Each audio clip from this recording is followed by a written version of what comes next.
Oh, what's up? What's up? We live. Okay. What's up? Welcome to my YouTube channel. It's not really my YouTube channel. It's the church's YouTube channel. But right now I'm the only one that's on here. So what's up? I'm your girl, Pastor Courage Molina, Bold Faith Community Church. We're an online global church for women. You should certainly check us out. Be sure to subscribe to this channel. If you're brand new, what do we talk about here? Well, we have church here. We live stream church on Saturday mornings and on Wednesday nights. We get to be a part of the TGIW lineup, which is super amazing. With my CEO, Scott, everybody's got great videos. Amber Likens, it's up first before my video, so hopefully you watch that. All of the information is in the description, so don't worry. And then my video, and then after me is the A&O show, and then after the A&O show is Olivia. Everybody has great things. Here's the thing. I know I'm a pastor, but I believe that God has called us individuals, right? They've called certain of you, me included, to the marketplace. And so you want to start a business, you want to have a business, and that's an extension of your purpose. Your purpose is found in the marketplace. You've been called to minister in the marketplace. 75%, 80% of Christians will find their vocation outside of the four walls of the church. And so that means that, you're probably not going to work for the church, but it doesn't mean that God hasn't given you a ministry. Does that make sense? Does that make sense? You still have a purpose that's important to the kingdom. All right, kind of got off on a tangent. Anyway, I love you. If you love me back, then be sure to subscribe to this channel. If you haven't subscribed, be sure to like this video. If you like this video, share this. Right now, we're in the middle of a book series. So first of all, I didn't even want to do this book series, but I'm loving it, actually. I'm loving it. Okay, let me just stop. I wrote this book, Power Principles of Courageous Living, How to Overcome Depression, and how I overcame depression and took back my life. You should get a copy. It's at couragemolina.com. Okay, get a copy. It's at couragemolina.com or .org, actually. And get your copy. You can get your copy from me, or you can go on Amazon and get it, but you should certainly order a copy. If you don't have a copy, get one for somebody else. I'm going to have like a little book club. It's great. And then you can get like these behind the scenes type information about me in the book writing process and what I recommend. So there we go. Today, I think that's everything I need to say before because I'm ready to get into it. Today, it's gonna be a little uncomfortable. Last week on TGIW, the last video in the series, I think it's video number 5 in the series. The last video I talked about how much was too much to share. Right? If you know that you want to write a story, you want to write a book, and part of that book is going to be based on your life and your experience. One of the things that some of my clients often ask is like, how do I know what is too much? What should I share? And so I talked about that in video number 5.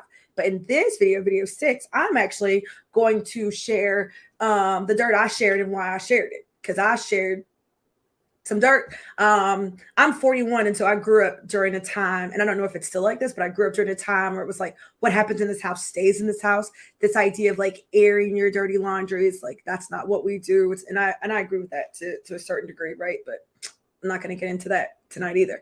But I share some dirt in my book, Power Principles, Courageous Living, How I Overcame Depression and Took Back My Life. I shared some dirt. And so I just want to talk about that real quick. Some of the dirt that I shared and why I shared it. So that if you are considering writing a book, and you're kind of on the fence about what you should share and why you should share it, this hopefully will help you, inspire you, encourage you, give you the courage, pun intended, to share the part that's really going to help us connect. Because here's the thing. People will admire you, because of what you've accomplished. Like, people will admire you because of what you've accomplished, and that's great. But people connect with you through the struggle. People connect with the things that you've struggled with. People connect when it's like, oh, you've been through that. That is a thing that really helps to form a connection even faster. And so if you actually want to help people, and that means you want them to do whatever it is your book is suggesting they do, you want them to really be able to connect with you, if you're going to be sharing your story as a part of your book. So let's get into it. First thing I shared, one of the things I shared was my sex life. Yeesh. It makes me so uncomfortable to say it. Here's the thing. It's one thing for me to share in a book. It's another thing for me to be on this YouTube channel and you can see my face and I'm telling you that I shared about my sex life. I shared about my sex life. Why? Well, because I had one, and because of the way my sex life was, it had a huge impact on who I am. Right. So I shared my sex life. It's dirt. You know what I'm saying? It's the dirty laundry. I did change the names. Oh, look here, little fun fact. Little fun fact. Okay. When I first wrote the manuscript and I shared about, my sex life and my relationships or whatever, I named names. I'm from a small town. Let me just tell you, I'm just trying to tell you, I'm just trying to explain to you. I'm from a small town. And so what I shared, people from my small town, at least the people who were friends with me in my circle or whatever, they already know who I'm talking about. Right. So I was naming names. And Olivia Hayward, shout out to Olivia Hayward. She probably don't want me to tell y'all this. Well, the cat's out the bag now. She did the layout for my book. She designed the book. She did all of that. We actually we have a publishing company, which we never talk about, but we still publish books. We haven't published a book this year. I think we have one project. We help people to self-publish and don't charge them $6,000. You know what I'm saying? Olivia did the layout, and so as she's doing the layout, she's like, she just noticed some names, and she was like, "You put his name in here?" And I was like, "Yes, it's true." What I said, I was like, "What I said is 100% accurate." So I put his name in there, and she was like, "I don't think you should. I don't think you should put the name in there." I'm like, "I think I can. I think it's legal. I can if I want or whatever."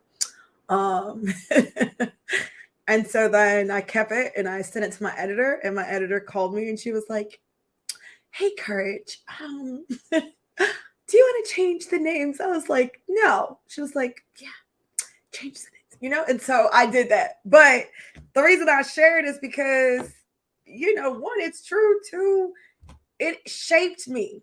See what I'm saying? There are places that we needed to get for the lessons and the wisdom and the insight that you didn't get. I also thought about moms because I was a teen parent, which that's not telling the story, and it also says pregnant at 15 yet, right? So I got pregnant at 15. It was like the end of my 9th grade year. And I thought about the reader. I thought about the mom who was reading it, who had a 15-year-old girl who was pregnant. I thought about the mom who was reading it, who might be blaming herself for the things that her teenage kid is doing. And so I really wanted to give some insight into what I was thinking at that age, into what the standard my mom had set, that it wasn't my mom's fault.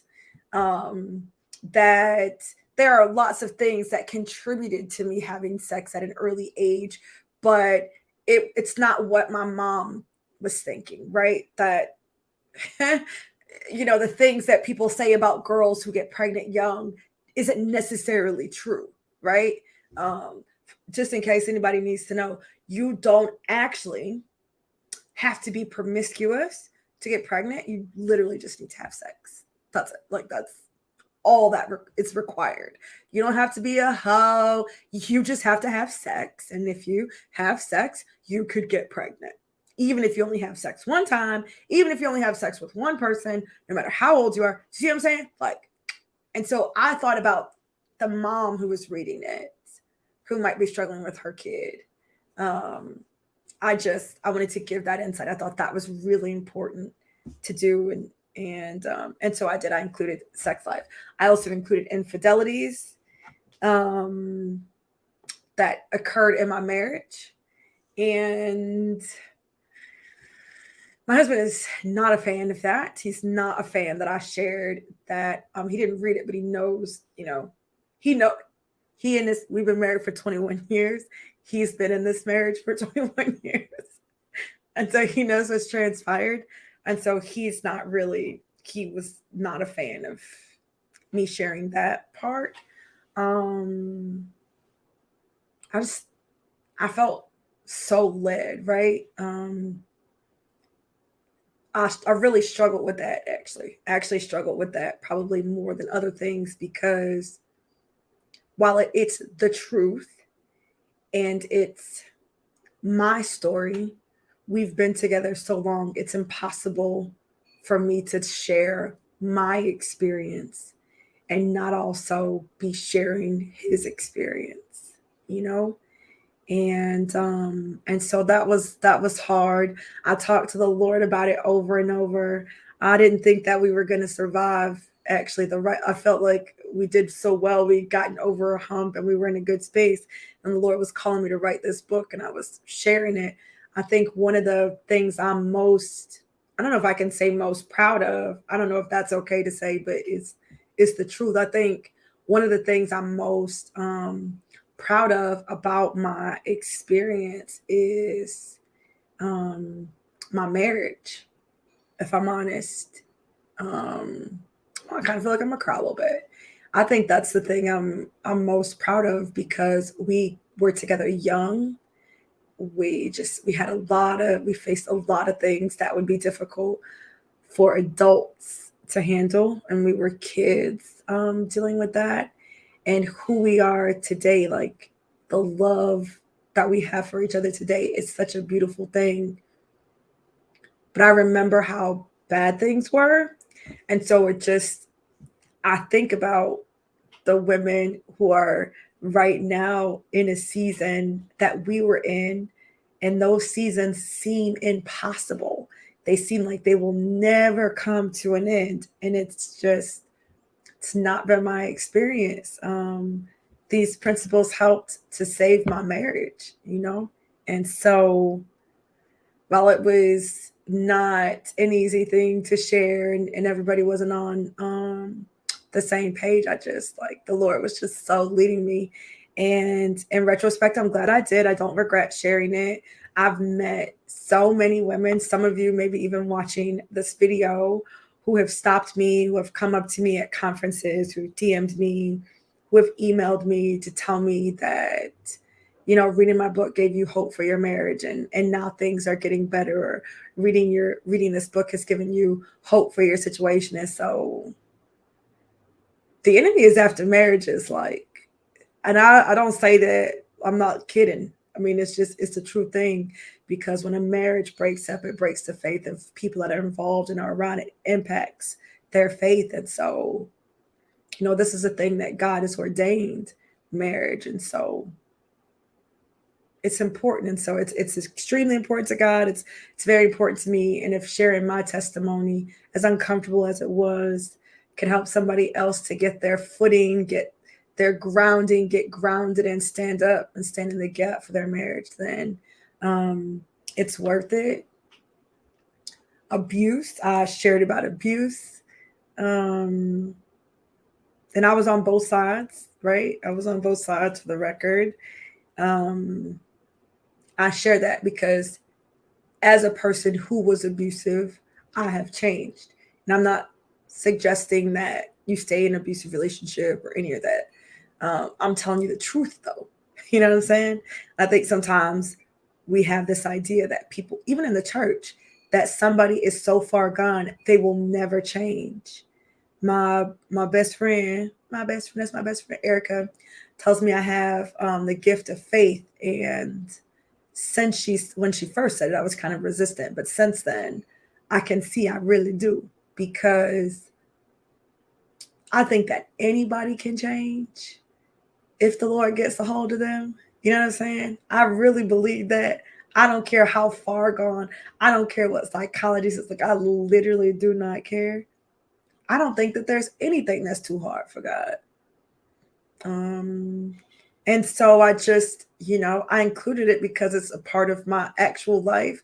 It's a part of my experience. And so I feel like sometimes when we want to share our testimony, people gloss over it. I've been in situations where I've heard someone's testimony and they kind of glossed over it. And because of where I was, I dismissed the advice because I thought, well, maybe she was sad. Maybe they had some trouble in their marriage. but they ain't having trouble like we having trouble, right? And so I would still go home feeling hopeless. I would still go home. But if a speaker says, I've had this, I've done, like, break it down, then I can be like, oh, she really know what I'm going through. Now that's just giving me hope. And so that, again, I kept my reader in mind. There was a woman I had in mind that would read this book, and I thought about what she needed, right? Not so much my ego or my pride. I thought about what she needed. I also shared embarrassing thoughts and experiences. And one, because I think we act like we're not going to survive something embarrassing, and that's just not true. You will live. You will not die from embarrassment. You will be able to hold your head up high. Like, things will get better. You know what I'm saying? Like, that will actually happen. But I share these embarrassing thoughts and experiences because, first of all, I really want you to understand the strength of the power principles that I share. Like, I want you to understand how strong these principles actually are, and how they can transform and change your life when you know them, you use them, and you apply them. I want you to know that, and you can't understand the strength if you don't know the weight. How strong was it? Well, it lifted this up. Well, how much did that weigh? I don't know. Well, I don't really know how strong it was. Was it 2 pounds? Was it 5 pounds? Oh, it was 5 tons, and it lifted 5 tons. Wow, that's strong, right? Then I know how strong it is. And so I wanted to give you the weight of what I lived through, of my life, my experiences, so that you can understand the strength of the principles. And you would know, like, okay, I can apply these principles to what I'm going through. It's not just like what she went through, but it's as heavy as what she went through. And if these principles lifted that up off of her, then these principles can lift that up off of me too. Does that make sense?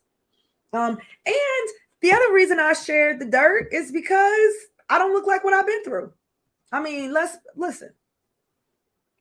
I don't look like what I've been through. Don't look like what I've been through. Praise the Lord. I'm saying, can we just have a praise break? Anybody in the chat? You don't look like what you've been through. I don't look like what I've been through. Anyone who has been around my husband and I in this season of our life, especially those of you, like, y'all know he's y'all, the ladies, when y'all are in church or whatever, he's bringing me breakfast, and I talk about him all the time and how cute he is, and y'all see him every once in a while when he allows me to put him on social media or whatever. And I speak honestly and highly of my husband because I really do like him, and he really is great, and our marriage really is wonderful. So if you met us right now, as I speak, like, we couldn't even plan this. He bringing me breakfast. This is, well, it's eggs. It's not breakfast, but he's bringing me eggs and toast, and it's going to be delicious. When you see that and you look at us right now, you're comparing this life that we have right now with what you and your husband are going through. And so you think that we have had I don't know how you could think that. I feel like you're crazy, but you think we've had a perfect relationship. It's not so. We started dating when I was like 15. Okay. Like 14. We started dating very early on. We were teen parents very early on. Neither one of us knew Jesus. Neither one of us had a state, like, hello, you think that went well? 2 young broke kids with babies to take care of? Child, bye.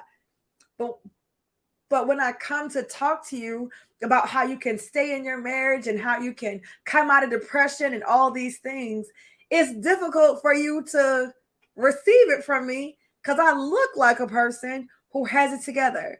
I look like a person who's never struggled with self-esteem or self-doubt. I don't look like a person who struggled with suicide. I don't look like you know what I'm saying? You understand what I'm saying?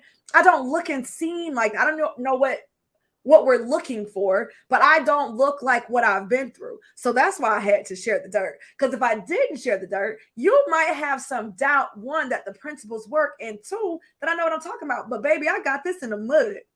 This what I got for you, this power principle for courageous living, the way I teach Bible, the way I believe about things. Like, baby, I got that in the mud. You hear me? I'm getting it how I live. Like, I live this life. It's not something I'm just telling you about, something I've read about. I live this life. But you don't know that if I don't share it. So for me, I'm not saying that's not everybody's portion to share. It was what God had for me, though.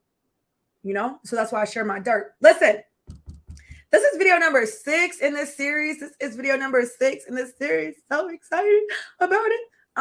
Listen, be sure to subscribe to this YouTube channel if you haven't. I'm so glad that you're here. If you have questions about anything, right, pertaining to the book, pertaining to the book writing process, I'd love to hear from you. Go ahead and drop that in the chat. And, okay, be sure to get your copy of Power Principles, Courageous Living, How I Overcame Depression and Took Back My Life. If you have a book club and your book club has like 10 people, you guys buy 10 books or something like that, I could probably come to one. I'm not coming to all of them. I could probably make an appearance at your book club. Wouldn't that be so cool? I think it would be cool personally, because I'd like to meet you guys. You know what I'm saying? Like, I could come to your book club via Zoom. I'm probably not coming to your house, but I could come to your book club like via Zoom or something, or be in your community. You know what I'm saying? That'd be so cool. Anyway, TGIW is over. No, it's not over. TGIW is not over. This is the end of my video.